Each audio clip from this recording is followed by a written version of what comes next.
So OpTic Rambo skips practice to go bowling.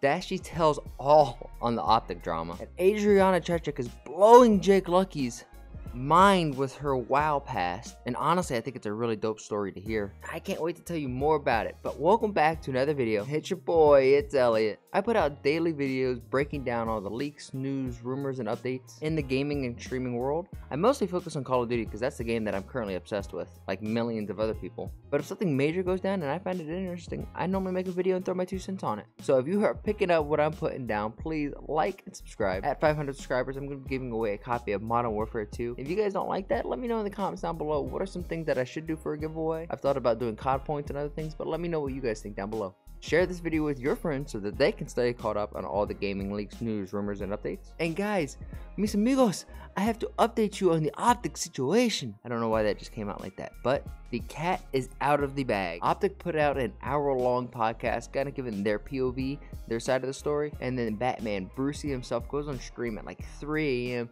and just spills the beans from his side. And I'm going to speak on this from a pro player POV. I might not have played pro COD, but I did play pro paintball. And I have won multiple pro paintball tournaments and won the World Cup 3 years in a row. So when it comes to team drama and development, trust me, I've been there and done that. To give you a quick TLDR on the OpTic situation, prior to the Modern Warfare 2 season, OpTic was going to make a team change, dropping Elliott and Dashy, sticking with Shotzi and Scump, building a team around them. They, as a team, changed their mind and decided to run it back. However, as Seth said, they laid out their expectations so that everyone knew what was to be expected of them. And if those expectations weren't met, then there was going to be problems. Like there are like I've teamed with Brandon for, this would be my 3rd year now. So like, you know, we've been through a lot together and like it wasn't easy. We had like an hour call with him, us 3. And it was fucking not fun. Yeah. And not a lot came from it, honestly. But, I mean, it was a long conversation. And we had a talk at the start of the year, and we laid it out on the table. Like, this is what we expect from everybody. This is what we want this year. If we don't get it, there's going to be fucking problems. There were problems. And that's as simple as it was. That's why I wanted Ray to say it's not performance-based, because it's not performance-based at all.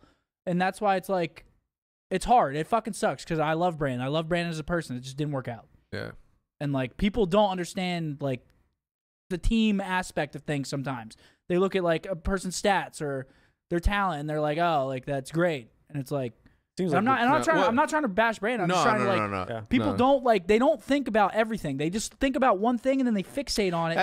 And then they fucking, like, just keep driving that narrative. Yeah. And sometimes those narratives are just wrong. No, the thing is like, and I understand. Most of the time, they're just wrong. Most of the time, yeah. I do have to say, one thing that fans can't forget is that these players that they really support are people with interpersonal relationships. From OpTic's side of things, they wanted to drop Dashy from the team prior to the actual interpersonal relationships becoming too burnt to be where they couldn't be mended in the future.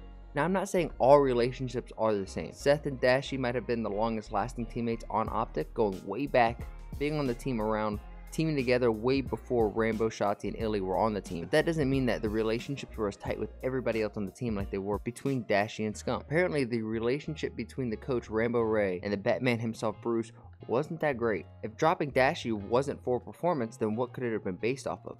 The only thing that makes sense to me is his attitude. Once more, coming from the background that I have played with a lot of talented people who have been very difficult to work with. And at a pro level, it's not about who has the best talent. Everybody is talented. And talent can only bring you so far. If you're going up against a true team, they could figure out how to isolate that talent and bully it. And I'm not saying that Brucey has been bullied during the start of the Modern Warfare 2 season. But I am saying that he feels like he has been isolated and has become a scapegoat for the team's problems. And this has made him defensive, which has led to him becoming a little toxic. And from his own POV, his toxicity has come from and spurred from Rambo Ray. Whatever, maybe it's not that. And then this year, was I toxic? I was like, bro, I had to work on that. I want to win, bro. Like, these guys want to, like, I'm not saying that I was a perfect teammate. Of course I'm not a perfect teammate. That's the one thing I had to work on. I was like, okay, to make sure I keep showing up on time and make sure I'm not bad. I'll work on that. And this year, the entire year, they lose a map, no one's saying anything. 80% of the time, I'm still talking the most, but the 20% of the time that I don't, it's crickets, right? No one says a word. The first thing, it's like towards me, like, oh, no, we're low energy today. Our intensity, when I got dropped, they brought up the fact. They were like, yeah, it's because, like, sometimes we lose a map and it sounds like your vibe killed. I was like, me? I was like, bro, I was like, one thing. And another thing, too, I got to say this about Ray. Since we're leaking everything. Ray's the government, this guy. He goes on stream. Dude, a week before champ stream, a week before the biggest tournament I'm ever going to play in my career with my whole teammates, everything, our whole team, we're about to go to champs. This guy goes on stream with this, I don't know, this like setup that where he's like on a stand and all this and then says that we're tweaking going into champs. We're tweaking. He says, yeah, we haven't been getting the best reps. We're kind of like, we're hoping for. I'm like, what am I hearing? Bro, if I'm another team, I'm reading this, or I'm literally watching. Dude, I'm literally at champs. I buy the Wi-Fi. I go on YouTube. The first video recommended 50K clip view. Ray on OpTic scrims. And it was like a thumbnail of us tweaking.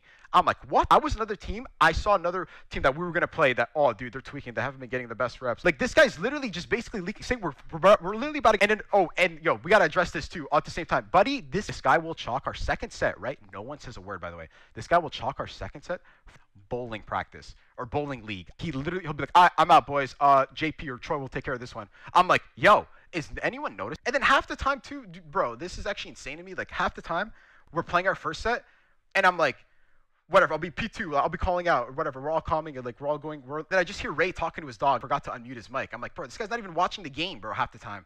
Instead, he's watching a mini map. Stream. I gotta say this right now. Anybody could watch a mini map and see why. Like, let's say we got broken on a hill. Anybody could watch a mini map and come up with the reasoning for why we got broken on a hill watching a mini map. Every single person. A pupkid could do that, bro. It's obvious. Oh, like, dude, 6 and 8. Dude, we are the only team. Like, there's so much around. We are the only team. Dude, we're the only team in the league that records our VODs without actually recording the POVs. Ray is only recording the minimap. I'm like, bro. I'm like, hello. I'm like, can you record the POVs? No one does. No one's addressing it. No one thinks this is weird. Nothing. I'm like, wait a second. Like maybe every team does it like this. I start talking to other teams. They're recording. You could still see the minimap from the POV, but he just didn't want to like, nah, we're doing it my way. This is how I do it. So like, he just thought like he was just so hard. I'm like, what? I'm like, bro, we'd be talking about certain plays like, yo, why don't you do this? I'm like, bro, if you were to watch a POV, you'd see I'm one shot. I'm dodging a nade. I'm dodging a stun. I'm in time. This is actually insane, bro. Like, I'm trying to look at this through Dashy's POV. If you feel like you're the scapegoat, but feel like you're putting in the time and the effort, then you're going to get defensive no matter what. And you're going to become disjointed and lose faith in that team. With that mindset being the default for how decisions are made, the added pressure applied by Scump to talk to Dashy and say, hey, this is my last year. We got to do something special. His mindset already being twisted, he could twist that into something that's just them dogging and ragging on him more. We had a party at your house. And we were all super lit. You more than others, I think. And and Bose was out there with you, and Brandon, and you had a serious conversation with him, like a very, very. I was actually kind of proud of you, the way that you approched it and the way that you were positioning it. I was going in on him. I texted him after. I was like, my bad for going in. on you. but it was the way that you did it was very mature though. Like a lot of people would just not said anything at all, and you laid it out and say, hey, listen, this is my last year. It's very important that we do this thing. It's important for you and your future and your career, because like here you have the opportunity to sort of set the pace for what, you know, the team's going to look like forever, like something that you understand very much.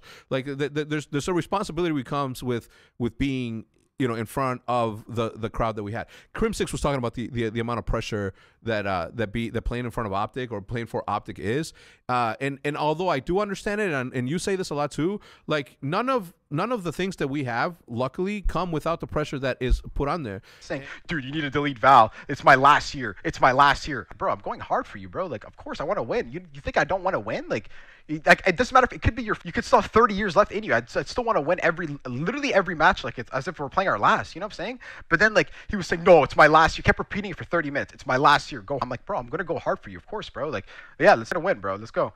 And then I'm like, and then they kept basically chewing my ear off. And then he kind of realized I was getting irritated because, like, literally towards the end of the night, I was just like, not ignoring him, but I was like, bro, like, I agree, yes, yeah, I'm gonna go, yeah, I'll delete Val, all this shit, whatever, blah blah blah. Like I was like, he kept saying delete Val, like I don't like. And this is another thing too, like delete Val, like, bro, I don't even play Val anymore. This is like, at least this year, I don't even play Val anymore. Like I lost interest in the game, whatever. Sometime in the off season, it's not that big a deal, but. This whole narrative of me, like, ultimately, before they actually start to grow malice towards each other, they decided to drop Brucey and split ways. And honestly, this is kind of very similar to how my paintball career ended, so I have a certain kind of feeling towards this. Not saying that I'm Brucey, he and I have different personalities for sure, but the situations on how the team kind of, or his POV, or the team put his problems on one individual person, I kind of feel that. But if I had to put my finger on the spot, this situation, this problem started the moment Rambo, Shotty, and Elliott joined the team. Since Scump and Dashy were already a part of OpTic, there was probably already the system in place that Dashy really jived with. And well, since Ray is the new coach, there's going to be a new system that's implemented. And obviously that new system did not fit well with Dashy. He grew resentment and ultimately has been milked for views and impressions. And I'm just thankful, looking back, paintball didn't have a bigger online following so that my paintball drama could just fly under the radar. One thing that has flown under the radar is this clip from Full Squad Gaming where Adriana CHECHICK is having an interview with Jake Lucky, and she shares during her college years that she used to farm World of Warcraft accounts, sold one of said World of Warcraft accounts to one of her friends that was getting married within World of Warcraft. Peeps and WoW peeps are of a different type. You either committed to one or the other. So it's nice to see you actually like specify things about WoW. So you farmed accounts to sell them? Yes. In WoW? Yes. How did that come about? So at the time, when I was in college, I had like kind of like a boyfriend, and he used to just play it all the time. And then all of his friends would get together and they do the meets where y'all just sit at a fucking table, 6 of you, and you just fucking play for hours. Wow. And I didn't want to be ignored. So I was like, well, let me just like sit down and play with you guys. And then I just got really good at farming because I was really bad at playing at first. And, you know, then one of my friends, I remember one of my friends was getting married because, you know, Pennsylvania is like a bumfuck like place. Like you just like get married early, and have babies. Yeah. So one of my friends was getting married. She's a few years older than me. And they had their wedding inside of WoW. And her husband was like, I need to buy a better character for my wedding. And I was like, yo, I have a high-level paladin right now. And I would play with all the guys, so I'd get good shit from everything.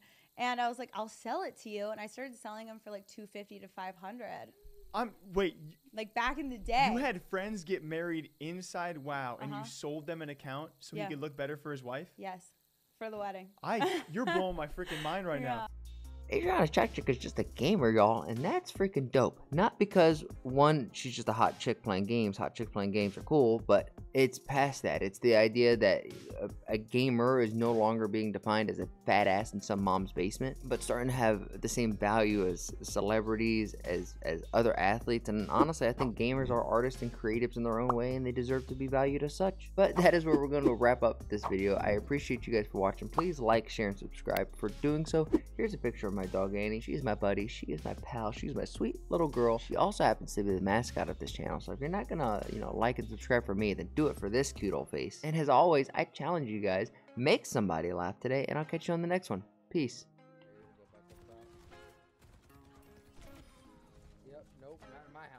A clutch 255 in the final game clinched pro video gamer Ray Lucier's spot in match play.